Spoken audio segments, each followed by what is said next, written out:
Hello friends. मेरा नाम चंद्र कुमार है और मैं फाउंडर हूँ होम वन का। बेसिकली सीके रियल्टी का home one is our brand name. And काफ़ी लोगों से जब बात होती है तो ये समझ में आया कि मैंने रियल इस्टेट में आया ही क्यों। आई थिंक लास्ट वीक की बात है, मैं किसी पर्सन से बात कर रहा था। सो ही वॉज टेलिंग मी कि आप इतने ट्रांसपेरेंसी और कस्टमर सर्विस को लेकर के इतने कस्टमर सेंट्रिक रहते हो। किसी को इधर उधर की बातें नहीं करना है, स्ट्रेट फॉरवर्ड जो बातें करनी है वो करनी है। सो आप आए ही क्यों रियल इस्टेट में? ज़्यादा अच्छा है छोड़ दो और किसी और बिजनेस में चले जाओ या कहीं जॉब कर लो। ये एक चैलेंज है सच में।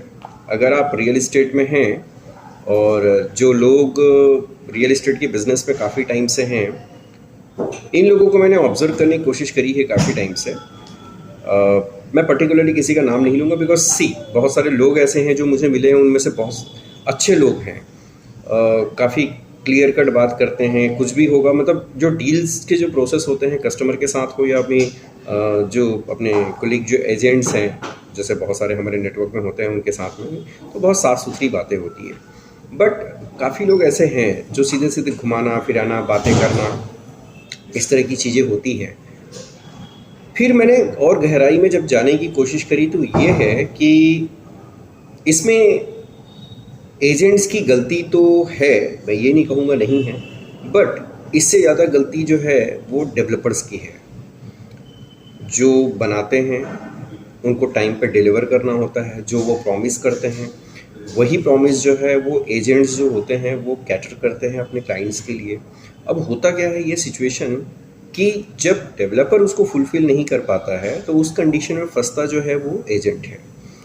अब ऐसे सिनेरियो में जो है वो अब एजेंट्स को कहीं ना कहीं अपने आप को संभालना होता है, क्लाइंट के साथ रिलेशन भी ख़राब नहीं करना है, और अगर ना चाहते हुए भी कहीं ना कहीं वो रिलेशन तो ख़राब होता ही है, चाहे वो कुछ भी हो।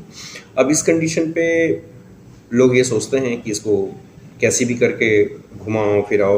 इवन कई एजेंट्स को मेरे सामने देखा हुआ है कि वो फ़ोन नहीं उठाते जब क्लाइंट फ़ोन करते हैं तो।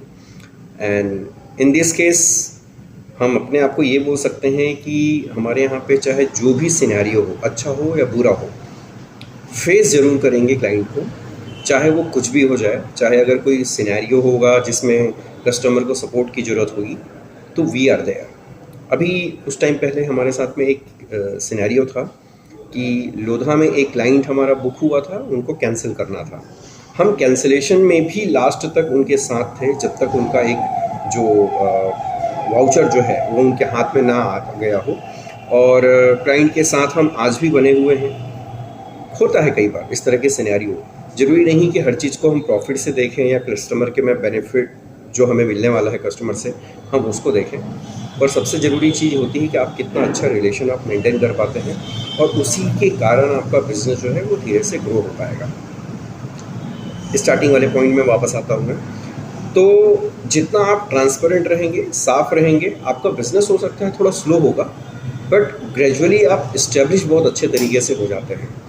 किसी भी बिज़नेस में उसकी ट्रांसपेरेंसी और जितना आप ट्रस्ट बिल्ड कर पाते हैं, बहुत क्लियर कट आपकी कम्युनिकेशन हो, लोगों के साथ बात करना, जो चीज़ें हैं जैसा है बिल्कुल सही तरीके से उसको एक्सप्लेन करना। Yes, there are some way to give them as a polish way. आप बहुत सारी चीज़ों को थोड़ा सा करते हैं ऐसा, बट इतना भी नहीं कि कुछ ज़्यादा हो जाए और आपका कमिटमेंट जो है वो बिल्कुल चेंज हो जाए या गलत हो जाए। इस लेवल पर बिल्कुल भी नहीं होना चाहिए। और जितना आप अच्छे तरीके से इसको मेंटेन कर पाएंगे उतना ही आप अपना ट्रस्ट बिल्ड कर पाएंगे और आप फ्यूचर में अपना बिजनेस बड़ा कर सकते हैं। Thank you so much.